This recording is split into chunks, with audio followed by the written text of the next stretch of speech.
Bangladesh warns students it will crack down on protests over road safety, even as it promises to tackle dangerous driving.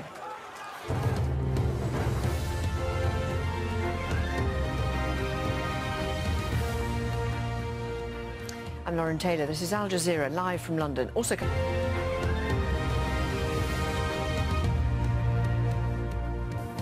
Hello, police in Bangladesh have fired tear gas at thousands of angry students rallying for an 8th straight day in the capital, Dhaka.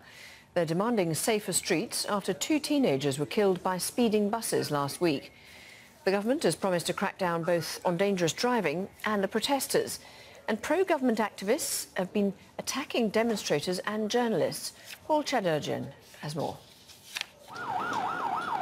Student protesters have blocked streets in Bangladesh for the past week. They're demanding government action to improve road safety.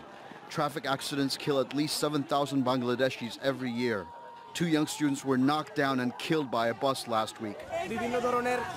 We've been protesting on the roads for a few days with some of our demands. We are demanding justice for those students of the college killed by a bus, and we want safe roads.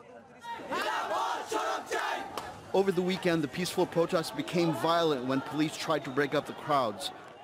Demonstrators were further incensed by a government minister who questioned why there was uproar about 2 deaths in Bangladesh and a lack of anger about 33 dead in a bus crash in India the previous day. We all are feeling threatened here.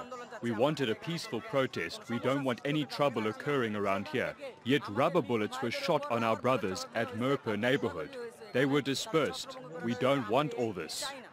The government ordered schools and bus services to shut down. The government's trying to quell the violence by cutting internet services to cripple social media and censoring both Bangladeshi and international media. The pro-government students attacked us. Then we broke the locks of a building and around 50 boys and girls took shelter there. And now the journalists helped us to leave the place. The police fired tear gas and used batons. The pro-government students also attacked and roughed up the girls. Pro-government students are seen in this footage beating up an Associated Press journalist. Government leaders say they're going to implement the students' demands for improved road safety. But more protests are feared as both the ruling and opposition parties campaign for elections due in December. Paul Chadurjan, Al Jazeera. Let's take a closer look at the number of road deaths and accidents in Bangladesh.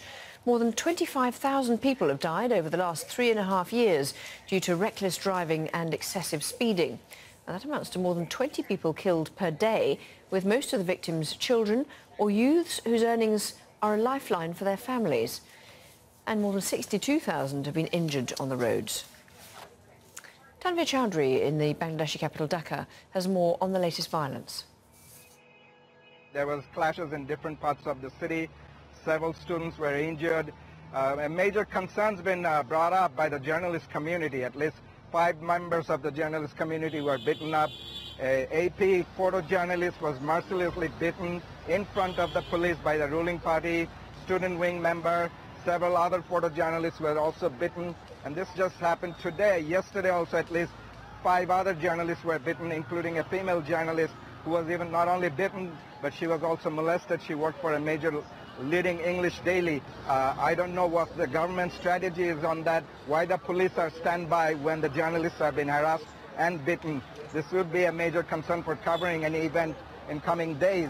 The Home Minister gave a stern warning against anyone who tests the limit and the patience of the government. The Prime Minister said today in televised speech that some people are trying to catch fish in the cloudy water. She was even critical of segment of the media for their coverage. This is quite unprecedented. Why should criticize the media? Most of the media covers the event on the ground.